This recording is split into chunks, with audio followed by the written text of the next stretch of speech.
Olá! Ecologia cristã, domínio responsável ou exploração egoísta? Olha só que tema interessante. Muitas vezes a gente ouve que religião e meio ambiente não se misturam, né? Que são coisas opostas. Mas e se uma outra leitura da tradição cristã mostrasse um caminho diferente? Um caminho de domínio responsável? É essa a ideia que a gente vai desvendar agora. Pois é, a conversa quase sempre começa por aí, né? Com essa tensão. A impressão que dá é que de um lado está a fé e do outro a preocupação com o planeta, como se fossem adversários numa disputa. Mas a grande questão é, será que precisa ser assim? Será que essa é a única forma de ver a coisa toda? E sabe onde geralmente mora o centro de toda essa polêmica? Numa única palavra: domínio. Esse trecho, que fala sobre o ser humano ter domínio sobre a Terra, para muita gente ao longo da história soou como um sinal verde, sabe? Uma espécie de licença para usar os recursos naturais sem pensar muito nas consequências. Só que olha que interessante, dentro da mesmíssima tradição existe uma linha de pensamento completamente diferente. E para a gente entender essa outra perspectiva, é preciso começar pelo básico. Qual é o valor que se dá para a própria criação? E é aqui que o jogo vira. A citação é bem direta, né? A ética cristã atribui alta dignidade ao mundo material. Isso é fundamental porque vai na contramão daquela ideia de que o que importa é só o espiritual e que o mundo físico é algo menor, secundário. Pelo contrário, o que se vê aqui é uma valorização imensa do mundo material. E essa valorização toda não vem do nada, ela tem uma base bem sólida. Primeiro, a ideia de que a criação em si já é boa. Segundo, que a natureza é um espelho da glória divina. Terceiro, o conceito de encarnação, que dignifica o mundo material de uma forma única.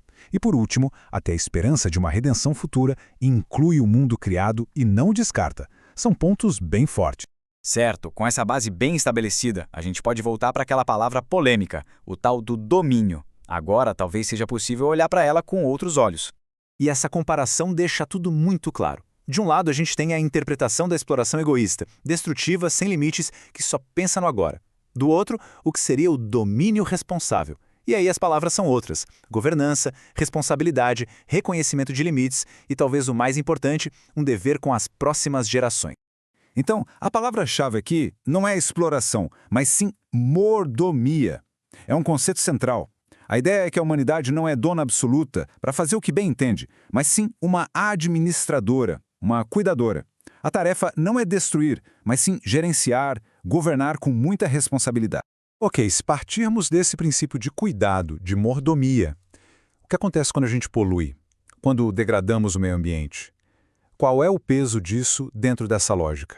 A resposta, dentro dessa linha de pensamento, é bem direta e forte. Poluir e degradar um ambiente deixa de ser apenas um problema técnico, um erro de cálculo. Torna-se, fundamentalmente, um erro moral. A coisa muda completamente de figura, percebe? E por que um erro moral? A lógica é bem clara. Primeiro, degradar o ambiente é visto como um ato de egoísmo. Segundo, esse ato egoísta acaba, quase sempre, prejudicando mais quem é mais vulnerável. E terceiro, isso tudo vai contra a ideia de bem comum. A sequência faz todo sentido, não é? Certo, mas isso tudo é muito filosófico, muito teológico. Como é que essa ética se conecta com os problemas reais que a gente enfrenta hoje em dia?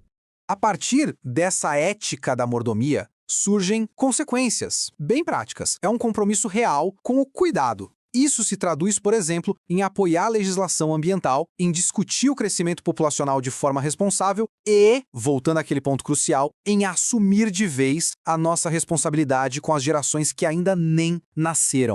E para fechar, fica aqui uma provocação, uma pergunta para a gente levar. Imagina só se essa estrutura de pensamento, essa ética de cuidado, de responsabilidade intergeracional fosse mais presente nos debates ambientais de hoje. O que será que mudaria na forma como a gente encara esses desafios? Fica aí a reflexão.